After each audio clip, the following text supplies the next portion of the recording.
রেস্টুরেন্টের মানুষ আমাকে কিরম ভাই ঠগায় তাই দেখেন। ওই যে মশলা চা কই আমাকে কেমন করে মশলা চা বানায় খায় তা আমি টিপ সহকারে সবগুলো আজকে আমি আপনাদের সাথে শেয়ার করব। ফ্ল্যাশব্যাক। আসসালামু আলাইকুম।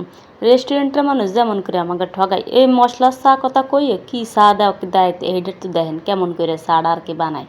তো এখানে আমি গুড় ব্যবহার করতেছি, আপনারা যে কোনো গুড়টাই ব্যবহার করতে পারেন, কিন্তু বিশেষ করে তালের গুড় খেজুরের গুড় এই দুটো হলে একটু বেশি এই চাটা মজা লাগে। 2 চামচ নিয়ে নিছি আমি গুড়। এই জায়গায় বাটালি গুড় আছে না, তা ব্যবহার করলে আরও বেশি ভালো হয়, কিন্তু ওইটা নাই বলে আমি এটা করতেছি, কিন্তু দিয়েটাই কিন্তু এক। এখানে আমি খেজুরের গুড়টা না, আমি তালের গুড়টা ব্যবহার করছি।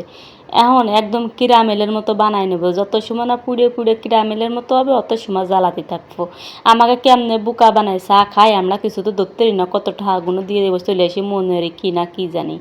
এখন একটুখানি দুধ দিয়ে আমি আগে গুটে নিচ্ছি, এটা আগে করা লাগবে, মানে ইম্পর্টেন্ট এটা, আর নাই কিন্তু পুড়ে দেবে। ভালো করে গুটতে হবে, দিয়ে গুটার পরে যখন দেখবেন এরকম হয়ে আসবে তখন একেবারে পুরো দুধটা দিয়ে দেবেন, মানে যে কয় কাপ আপনারা আর কি চা বানাবেন সেই কয় কাপ দুধ দিয়ে দেবেন। সম্পূর্ণ দুধটা ডাইলে দিয়ে এখন ভালো করে মিশিয়ে নিতে হবে আলতো হাতে, নাড়াছাড়া দেওয়ার প্রতি থাকতে হবে। ওই কিরামেলটা ফাঁসে লাগিয়ে থাকলে তা কিন্তু আপনারা ছড়াই দেবেন, নয় তিতে লাগতে পারে। আর এখন কথা আছে কি, খালি নাড়ার পরে থাকবো আর জ্বালাই একদম টানাই ফেলাই দেবো, মানে তত কয় কাপ রাখবো এই কয় কাপ একটু বেশি দেবেন, যে যা রাখবেন খালি এই দেবেন তা না।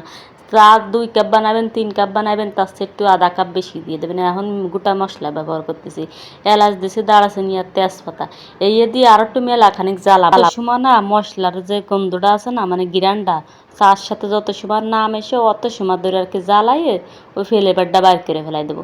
যখন দেখবে ঠিক মতো ওইটাই কমিয়ে যাচ্ছে তখন আর কি মনে করবেন পারফেক্টভাবে ইয়ে আছে। পাশের তো ওইগুলো একটু করে দেবেন, আর নয় কিন্তু আপনার ওই যে দলা বইটে যাবে, চাটার ভালো লাগবে না, মানে কিরম যেন ডিসকালার হয়ে যাবে। কালারের ক্ষেত্রেও কিন্তু সতর্ক থাকবেন, নয় কালা হয়ে যাবে। এখন আমি ব্যবহার করবো হচ্ছে চা পাতি দেওয়ার পরে ইম্পর্টেন্ট আরও একটা জিনিস আছে, সেই জিনিসটা হচ্ছে কি আপনার এই চা পাতি দিয়ে অনেকক্ষণ জ্বালাইবেন না, 2 থেকে 3 মিনিট মাত্র জ্বালাইবেন। এর চেয়ে বেশি জ্বালাইলে কিন্তু কালো হয়ে যাবে, চার কালারটা নষ্ট হয়ে যাবে। এই জন্য এইটাই সবসময় খেয়াল রাখতে হবে, জোড়ার জ্বালায় চার পাতের রং বেরোবেন তাহলে কিন্তু এই আপনার রেস্টুরেন্টের মতো একটু হবে না। এটাই খেয়াল রেখে চাটা বানাইবেন।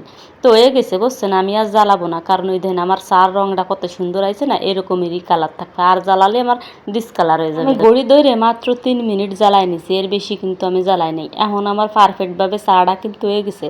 এখন আমি আপনাকে চাহেটা পরিবেশন করে দিয়েছি, কত সুন্দর কালারটা হয়েছে। তো চাহে নিচ্ছে আমি চাতি যাই, এটা কি একটা অবস্থা। যাক ডাইলে নিচ্ছে, ডাইলে কাফে কাফে নিচ্ছে। এবার কালারটা দেখেন কি অমায়িক একটা কালার এসে, কত সুন্দর, আর খাতে যেতেও মজা লাগে। রেস্টুরেন্টের মানুষ আমাকে এমনি ঠকায়। তা কেমন লাগছে স্যার রেসিপিটা কইবেন একটু।